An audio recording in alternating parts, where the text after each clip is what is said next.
Hello my friends, it's the Game Boy Geek here. Today, we find ourselves on the forgotten island town of the coast of the 1920s New Arkham Moor, where we'll be cooperatively managing your madness, banishing shamblers, translating pages of the Necronomicon, unveiling the Great Old One, and sealing the portals to banish the impending horror back into the cosmic realm.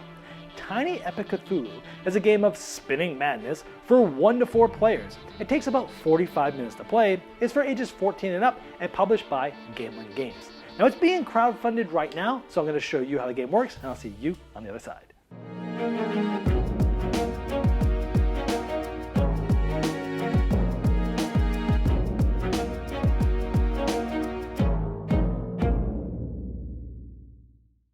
This is a Kickstarter preview, so all the art and components you see here are not final, they're prototypes. To see the most up-to-date art and components, check the Kickstarter link in the description of this video. At the beginning of the game, each player will be a different character with an asymmetric ability that you'll be using because this is a cooperative game, and you're going to be using these abilities to help yourself out, but also help other people out as well. You'll also select which one of the Great Old Ones you'll want to play against. This is who you're trying to defeat, and they range in different difficulties, and they also have different abilities depending on that Great Old One as well. Now, it's a cooperative game, and there's 2 main ways to lose. One of them is when this strength tracker moves all the way up to the end, then the Great One has defeated all of you. We'll talk about how that works in just a moment. You're also going to be managing your own character's madness, and over the course of the game, the brain might be going up the delirium track, and if it ever gets to the top on any single character's track, they've gone mad and everyone loses. The game is played over 2 main phases. Think of these as being almost 2 halves of the game. In the first phase, you're trying to translate all of the pages of the Necronomicon, and you're going to be translating those by using madness tentacles that you've placed on your own player mat. Now, these won't be cubes in the final game. They'll actually be cool looking tentacles as you see here. And if you're in a specific location, like this inn, and this is the page of the Necronomicon, you can see what we need to translate it. We need 1 of each blue, red, and green madness tentacle, and we have each of these. So we can actually spend these to translate this page. This is going to be important for set collection for when we're trying to defeat the Great Old One in the second phase of the game. Now, when translating that page, we can see a 1, 2, and 5, and so we've placed those as we have translated those pages. And also in the final game, these are not going to be cubes, they're going to be cool looking pages like this. And as you begin to fill in columns and or rows, you're going to be gaining these purple tentacles. These are chaos tentacles. And those are great because they can be used to take extra actions in the game, or they can be used as a wild tentacle color. Like if we want to translate this page, and we had the green and the red here, but we needed the blue, we didn't have one, we could spend that as a wild. So they're very helpful to us. And again, we're trying to translate all of the pages of the Necronomicon, because once we go to that second phase of the game, and at that point, we get to flip over the Great Old One, because now we're trying to seal these 6 portals in order to win the game. Now, as we're translating pages over the course of the game, again, we're trying to set collections, because let's say these 3 pages that I translated are from this rune. It's the green one. I'll now be able to travel to where the Great Old One is and try to seal that portal. And since I had 3 of these green runes, I got to roll 3 dice, 1 for each of those, and I'd add them up. I've got a total of 3, so I could actually close this portal. Now the next green one is going to have a total of 4, but I have to do this on my own. I can't use cards that I have translated and cards other players, so you really have to split those up and figure out who's going to translate what pages during the first phase of the game. And if you're able to seal all 6 portals before the strength marker gets to the end, or any one player goes mad, you've won. So let's talk about how you go about doing all of this.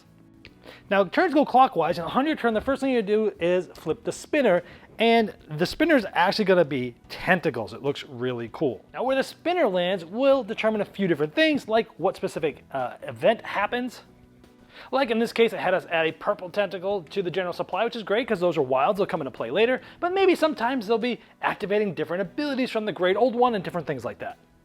And depending on where the Great Old One is on this strength track, that's how many tentacles you'll be drawing from a bag randomly. And so if the 3 that were drawn were 1 of each, then you'll be starting to fill these in. Now this is important because now this is full. If we had gotten another green, this would get totally cleared. Then you'd activate the green ability of the Great One, and all of these are bad for you. So you're trying to manage these tentacles and make sure that there's never too many on any location. Now the backside of the spinner is also going to be showing where the great one moves to, which during the first phase of the game means you can't move into there. It's also going to place a specific shambler depending on which one is depicted in that location. Now there's another thing you're going to need to manage how many shamblers are there, because if it's full with 3 and another one is supposed to go there, they'll all get cleared. And the black eldritch tentacle from that location will be placed on the great old one. And this is important because once there's 2 there, if a third one's ever supposed to come, well, that's when this moves up and the strength is going to go up, which means more madness is going to be drawn. If it ever gets here, that's how we lose. So you're trying to manage how many shamblers are there as well. And once you've activated everything that the spinner does, you can take up to 3 actions. Now, some of the main actions you could take are moving. This is fear, and this is going to allow you to move here. This is rage, and that's going to be fighting the shamblers. Greed, as a hand, is going to be taking the madness tentacles from the location.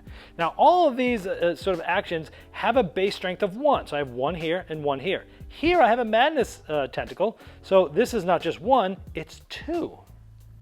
Now you get 3 actions, so one of your actions could be to move. Now I can only move 1 because I didn't have any madness tentacles on there.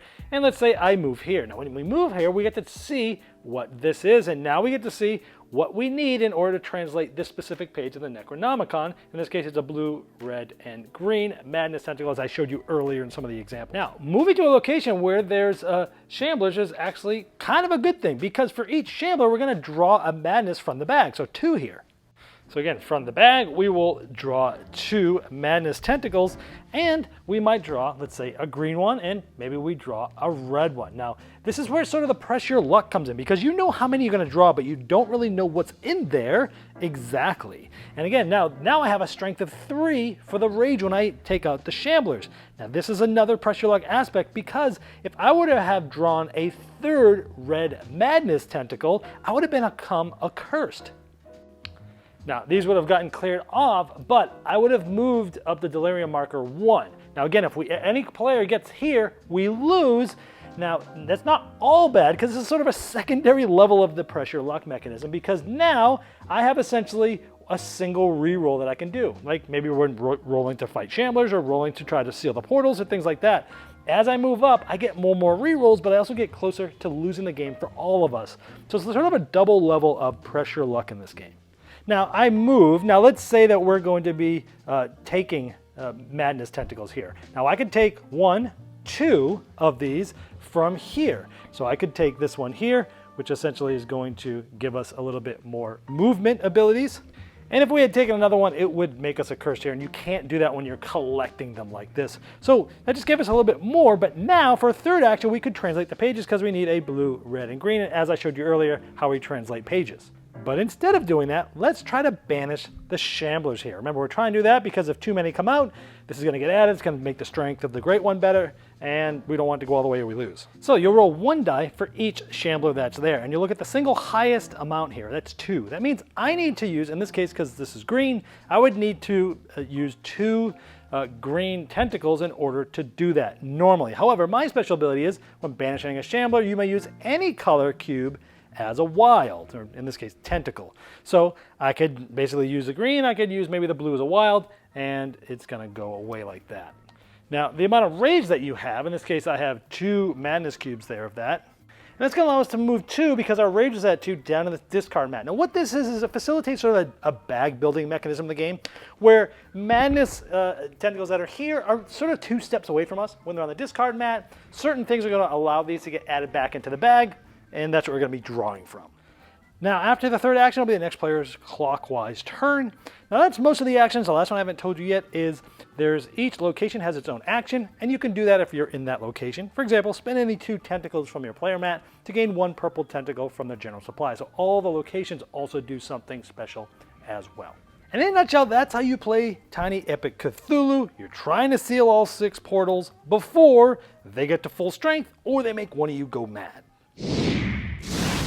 Well, there you have Tiny Epic Cthulhu, and as I showed in the overview, you'll be working together, but also pushing your luck, managing tentacles through the bag building mechanism, and even flicking a tentacle spinner.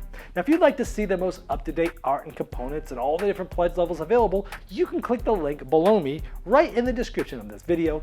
Now, that's going to take you directly to the Kickstarter project page, and I'm sure that Gamelyn Games would love your support.